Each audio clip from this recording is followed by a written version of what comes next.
best value plays and just the best plays overall at the position. As always, to do that, we're going to go on to HydeAndZeke.com. Right here, you see DFS weekly rankings. You can see QB, running back, wide receiver, tight end, kicker, and defense. I don't even know why kicker's still available because we don't have kicker rankings. Just click into QB rankings. We'll start there. But first things first is we got Patrick Mahomes and Lamar Jackson at the top. 7,600 and 7,000 facing off against each other. Last year, they played pretty late into the season. I think it was like week 12 or 13. Don't quote me on that. And Patrick Mahomes obviously didn't have one of his best games because Baltimore defense was pretty solid, but he had a pretty good game, and Lamar Jackson looked a little bit better. I think that Lamar Jackson this year compared to last year, you can't even really compare the two. There's not really a comparison to be made. He's just so much better in terms of passing. The offense looks so much more innovative and just more suited to his strengths. And I think that it's made a world of difference. He has better weapons around him now with Hollywood Brown. And this is going to be a shootout. If we focus just on this game for a second, the quarterbacks, we got, the only two that matter. Lamar Jackson averaging 35 points a game and Mahomes averaging 33 points a game. Both at 7 touchdown passes, I think, through 2 games. Obviously, Lamar Jackson has hit the 300-yard mark once and then hit the 100-yard rushing bonus the second game. So Lamar's been locked in. Hollywood Brown seems to have made a world of difference for this quarterback. I think this is a good spot. Obviously, Kansas City, it's tough because you always want to play in these type of matchups against Kansas City with a quarterback that's supposed to be trailing against them. This might not be the case where, Kansas City is far and away favorites. Actually, I do want to check that out because I know this line has moved a lot on Fantasy Labs. I don't know how much it's moved. Let me check that real quick for you guys and give you my notes. Kansas City and Baltimore. Sucks that this game didn't get flexed into the Sunday night game. I don't really understand why. What is the Sunday night game? Yeah, the Browns have enough primetime games this season. They're not what we're exactly looking for. So it looks like this game total is it's only around 54, which is still pretty good, but I was thinking it would be really close to like 57, 58, 59. It doesn't seem to have moved too much during the year so far. Sorry about that. Not during the year, during the week so far. Obviously, the Chiefs at 6.5-point favorites is pretty extreme. I don't see that being the case. But, it still supports what we were just talking about, where we think that Lamar Jackson should be trailing in this game overall. If we go over to my weekly rankings at the quarterback position on HydeAndZeke for Draftkings, this isn't my rankings as per se. Like, it's kind of weird to call them rankings. Basically, what it is, start new tab, add another program or computer, add an extension that may change the way Chrome works. Yeah, get away from me. Sorry about that. So basically, more of what it is, we have our 1 to 10 in consideration. This is where I rank on a scale 1 to 10, 10 being the highest. How likely am I to play these players? Obviously, Patrick Mahomes and Lamar Jackson are 2 of the highest in play for me this week, even in cash games. I know that people want to get away from them both in cash games, but I don't think that you need to do that. I think that, at 7,600 and 7,000, it takes away from other things that you can do, especially when you go from Patrick Mahomes to Kyler Murray, who's my other, 10 out of 10 in-play quarterback. Just for an example, let me just show you a build of what I mean where you can get to different things. Let's go back to all games. So say, just for example, just do a 1-to-1 so we don't have to build a full lineup. But, 1-to-1 we can do, we're trying to find like an 18-point difference, 1,800 salary difference. I like Marlon Mack this week, so we can either do Marlon Mack and Patrick Mahomes in one build, right? Which is cool. Or we can do Kyler Murray, and what did we have? We had Marlon Mack at 5,800. So 7,800, 7,600 is what we can get up to. So we can pretty much, it's either like Kyler Murray and Dalvin Cook or like Patrick Mahomes and Marlon Mack. And that's the best way I like to look at these quarterbacks and their pricings. Don't think about your entire lineup. Think about 1-to-1. Like make it not even a 1-to-1. Make it a 2-to-2. Would you rather have Kyler Murray and Dalvin Cook or Patrick Mahomes and Marlon Mack? And I really think it should come down to that. Think about that range of outcomes for both the low and the high end for both of the running backs, right? So say Dalvin Cook At the low end, he's going to score 8 to 12 points. At the high end, he's going to score 24 to 28 points. Marlon Mack, on the other hand, say he has, the same, 7 to 10 point low range, but his high end's only, 22, 25. And then Patrick Mahomes at the high end is 35. Kyler Murray, we definitely have not seen a ceiling because we haven't seen him rush the ball. We haven't seen him score touchdowns. But I think that his floor is actually pretty high. I think on average, if I'm just going to raw project the games, I would project Kyler Murray around 8 points less than Patrick Mahomes. And I would project Marlon Mack around 7 to 8 points less than Dalvin Cook. So it really is a preference right there. It all depends on how you think the games are going to go, what guys you like more than others in these one-to-ones. Obviously, Dalvin Cook and Marlon Mack is my example. It doesn't have to be yours. I think, it's pretty close between Kyler Murray and Dalvin Cook, so it's really, do I want to be a little bit safer and get just as many touches, maybe not as effective ones with Marlon Mack, and have a way higher upside quarterback and floor quarterback in Patrick Mahomes? Or do I want to reach for the ceiling of Kyler Murray and Dalvin Cook? And it's really kind of how I like to build my teams, depending on those two questions, once we answer those. So I just want to explain that real quick while discussing these quarterback plays, where my head's at when building lineups, and I think that's really the way that you have to do things like that. Who else do we want to talk about the quarterback position? I guess we kind of got to start with Dak right after the next two because he's been a baller, also in that 30-plus point per game range. Yes, he's had some easier matchups, but it doesn't matter because week 3 does not get any harder. Probably gets a lot easier. We don't know how much Dak's going to have to throw the ball against Miami. The reason being is Miami is awful. They could easily score, 3 touchdowns in the first quarter and really take their foot off the gas, which it's weird to try to project Zeke Elliott. We know that he's going to be chalk even at 8,900. He looks like he's back. He got 23 carries in week 2. He got another 2 catches, so 25 touches is kind of what we're looking for with Zeke. We know he's in that, low 20s to high 20 touch range every game. He can have 30 touches in a game pretty easily. This could be one of those games, but it's kind of tough because he's at 8,900, and I think that people want to think, they're going to be up by a lot. They're going to be, huge home favorites with a running back, right? And it's pretty easy to plug in Zeke, and I agree. I like Zeke a lot. But, it just takes away from other things that you may want to do, and specifically that being at the quarterback and tight end position because that's what we're talking about right now. So Dak at 6,500, the one thing, so in my first look lineup video, if you watched that, which I hope you did, if not, go check that out. I had Dak as my quarterback at 6,500, and over here you can see I have him pretty high. I have him as, in that 9, 1 to 10 in consideration, and I think it's because, as you can see through my color coding colors, I have purple is great, blue's good, green's okay, and then yellow and red are bad. The things I like about Dak, I think he's a pretty good quarterback. I love the opponent. I love his implied team total.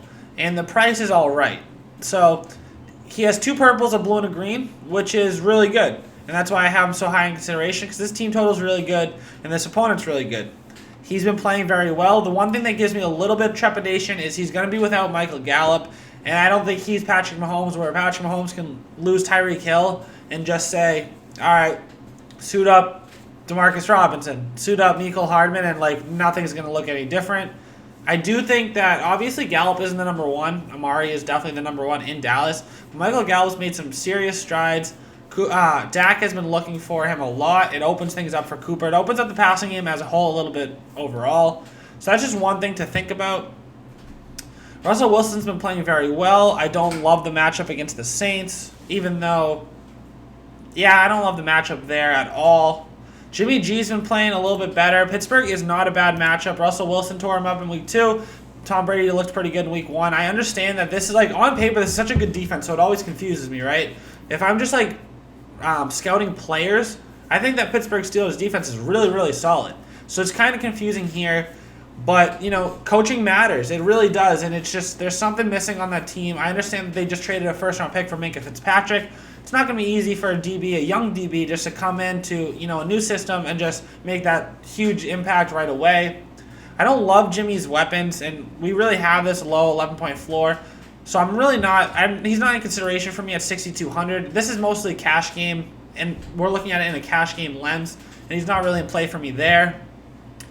I do really like Aaron Rodgers. It just seems like he's going to have one of those games pretty soon where it's 4 touchdowns and, 380 yards, and I would not be surprised if it's this week in Denver. I understand that Devontae Adams will see a lot more of Chris Harris, but I think MVS has a breakout week pretty soon. I think just Aaron Rodgers is healthy. His offense is pretty solid around him. Aaron Jones is going to open up a ton this week, so there could be a few of those, deep play action pass bombs, which they might need to incorporate a lot more with Von Miller and Bradley Chubb rushing off the edge, slow those guys down a little bit.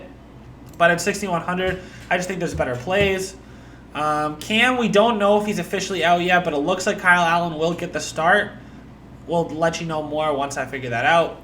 Drew Brees out 6 to 8 weeks. Josh Allen at 5,900 and Kyler Murray are in the same range for me. Even though initially in the week I had Josh Allen a little bit lower, which it's not even that much lower. Anything blue or purple is pretty much where I'm looking at, and I have like a player pool at the quarterback position this week. The things I liked about Josh Allen this week was his price. I don't like his team total, and I don't like his opponent's all right. It's kind of like middle of the road. It's like probably 20th, right? The 20th best defense. So it's like bottom third, but it's not at the very, very bottom of the league. I don't think that I want to be playing Josh Allen, even though he has that upside at 5,900. He's definitely higher than Aaron Rodgers for me right now, this point of the week. I did this on Monday. Today is Wednesday. Josh Allen has moved ahead of Aaron Rodgers. One other player I want to look at, because I just saw his name on the list, is Jameis Winston. The reason being he's at 5,400, and a lot of people had high expectations of him coming to the season, myself included. I think that Jameis has a pretty good matchup, one of the best that we can ask for in the Giants at home. Hopefully, this is one of those get-right spots where Mike Evans just blows up. We can definitely see that happening, even if it's going to be a tough matchup in Janoris Jenkins. I think that Chris Godwin's going to abuse whatever defender's in his way, whether that's DeAndre Baker on the outside or he moves into the slot, whatever it is. I think that Jameis Winston's just going to have a get-right game. I don't see, Peyton Barber having another 25-carry game. I'm not going to be Nostradamus here. I just don't see that happening. Definitely could, but I think this is a game where Jameis can get back on track. Really, the only thing that we're missing is these passing touchdowns. We can have a 3-touchdown game pretty easily in this one. So at 5,400, Jameis is definitely in play for me. Just understand that you have a lower floor here, and you want to find floor spots at other positions. Kyler Murray, like I said, is probably one of my number one in-play quarterbacks of this week at 5,800. He's thrown the ball 54 and 40 times, 94 times through 2 games. He has the highest pace of play in the league with his quarterback. He has run the most 4 receiver sets. They've run the least amount of clock time between plays in the entire league. They're going to have a lot of opportunities. He's had over 300 yards in both games. He looked a lot better in week 2 against Baltimore.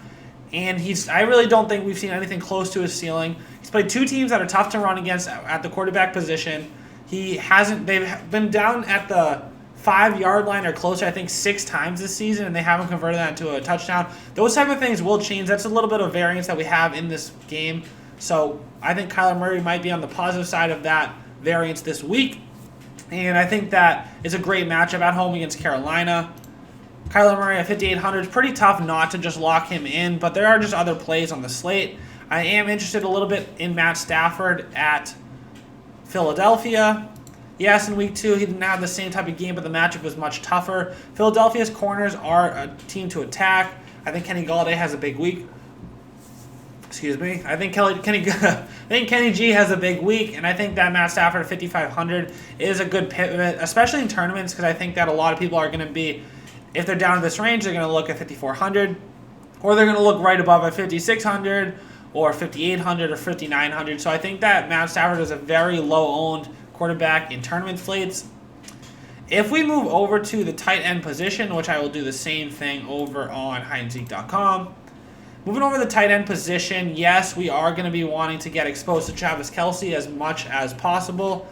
It's not a top 10 matchup, right? But the thing is, whenever we see the Chiefs needing to score points, Kelce seems to have better weeks. It's going to be one of those weeks where Kelce is going to have a big game, and I think that he's had kind of some floor games, honestly. If you look at the stats, he's had lower targets than average, but look at his average pass. They haven't been connecting on everything. First game, he missed 5 targets. One was a wide open touchdown that Mahomes just tried to throw no look. Kelce's ceiling in this game is really close to 35 points. So I think that it's nice to have that ceiling at tight end position, which we really don't have in the rest of this slate, except if you look at the tight end across from him in this game in Mark Andrews. He's just been a stud. Like, it's weird as an analyst to look at this Baltimore passing attack because you see what Hollywood Brown's done, you see what Mark Andrews has done, and it doesn't seem sustainable in a snap count type of way. We look at how much they're playing, how much they're getting targeted, and it's not exactly encouraging, but week 2 was a lot more encouraging for Mark Andrews. It looked like he got a lot more work, and he's just not on the field right when he's not going to be catching a pass pretty much, which is pretty much the best way to explain it, where it's, yeah, his snap count might be low, but when he's on the field, he's not blocking, he's definitely running a route, and when he runs a route, most of the time he is getting targeted, and they're very high A-dot throws. For the most part, he is being used in all 3 phases of the game. I think that Mark Andrews is just a premier talent. I have an article on him on the website specifically about how much I like this kid. 4,600, we're finally getting to see the price bump on him, so we might get 1 or 2 more weeks where he's not in that Evan Ingram range, but I'd be surprised if it doesn't happen at some point this season. 8 and 9 targets, you can't really argue with it. Over 100 yards both games, averaging 110 yards and a touchdown every single game. Pretty solid stat line, and they are going to have to pass, so it's just going to be really tough for me not to be involved on this Baltimore team one way or the other. At minimum, guys, please just try to fit in either Mark Andrews, Hollywood Brown, or Lamar Jackson. I'm not saying have 2, I'm not saying have 3. I would just want to have at least one. It's going to suck if you have the wrong one, but find your best bet out of the 3. Really use your own research, whatever your gut says, and go with at least one of these Baltimore Ravens guys because one of them is going to have a big game. It's either going to be, to me, I think it's either going to be Mark Andrews or Hollywood Brown. Let me know what you guys think below in the comments. Who should I be playing? Appreciate it. And while you're down there, please like the video and subscribe if you haven't already. I really appreciate it. Going down the list, let's just go to 2 plays that are going to be a little bit more controversial. Maybe not controversial, but a little bit outside the box. Number 1 is O.J. Howard at 3,800. Cody, why are you playing this kid off a goose egg? Well, it's the matchup, guys. I think Jameis Winston, like I said, has a good chance of just riding the ship in this one. I think that O.J. Howard is just way too talented. I understand that Bruce Arians historically hasn't used the tight end, but O.J. Howard is the most talented tight end he's ever even looked at. So I think that it's just the talent is gonna be rising to the top, right? What I mean by that is I think he's just too talented to stay low, not do well, and not be productive. I think that, yeah, it's tough to bet on. Okay, Cody, before the season started, you projected him as whatever, and now we got to go back to that. But I'm probably going to go back to the well with O.J. Howard if there wasn't a $100 cheaper, much better matchup in Greg Olsen. Basically, we're attacking the Arizona Cardinals defense at the tight end position. They have just been getting killed. T.J. Hawkinson in week 1, over 130 yards and a touchdown. Mark Andrews in week 2, over 110 yards and a touchdown. And Greg Olsen last week had 9 targets himself for over 100 receiving yards. It's going to be a great spot. It does suck right now that we don't know what Cam Newton's deal is. We don't know if he's playing or not. So if you want to get up to either Travis Kelce or Mark Andrews, I don't hate it. Or even Zach Ertz because of this number right here with 16 targets. The reason he had 16 targets is both Alshon Jeffrey and Deshaun Jackson left that game, and both right now they're listed as doubtful for week 3, and normally when they're listed as doubtful, that just pretty much means they're not playing. Yes, J.J. Arcega-Whiteside's going to see more work. Yes, Mac Hollins is going to be in there, and Nelson Aguilar, but what's the weird thing about those 3 guys that I just said? They're nowhere near the talent of Zach Ertz, even though I love my boy J.J. Arcega-Whiteside. But in Carson Wentz's eyes, this is his guy. 16 targets. Obviously, he's not going to be. I'm not projecting 16 targets, but if you told me that Zach Ertz walks away from week 3 with less than 10 targets, I would be very, very shocked. And 10 targets for 5,700. I mean, you're not finding that at the wide receiver position. I can tell you that. So if you look at my chart, I have Travis Kelce, Evan Ingram, Greg Olsen, George Kittle, Zach Ertz, Mark Andrews, and O.J. Howard in my player pool. The only person I did not really talk about was Evan Ingram and George Kittle. The reason being, people are going to be off Evan Ingram. I think that this is a great matchup for tight ends. You just saw Greg Olsen just tear apart this one last week. Daniel Jones, I think, will find Evan Ingram early and often. He was just named the starter for the Giants. Actually, in my first look video, I had no knowledge that he was going to be named the start of this week. So why don't we talk about Daniel Jones at 5K? Thing about Daniel Jones, right? From a passing standpoint, I am not a huge fan of Daniel Jones. I know. How you going to hate on the kid? Everybody's hating on the kid. I did not like the pick. I'm not going to lie. But he looks great in preseason. He has that athletic upside that we're looking for, where he can kind of be like Josh Allen, where he gets an extra 40 to 50 rushing yards in a game, which really, really helps you out on DraftKings. And at 5K, if he gets 45 rushing yards, I don't really care what he does in the passing game because it's going to be something where he's going to produce value at 5K. I don't think you need to get there, but it is one thing I just wanted to add to the conversation. This video has gone on way too long for a quarterback and tight end video, so I'm going to wrap it up right here. That being said, like I said, please like the video and subscribe if you haven't already. Putting out pretty much daily videos on this YouTube channel, and I appreciate you guys for all that you do. Take care.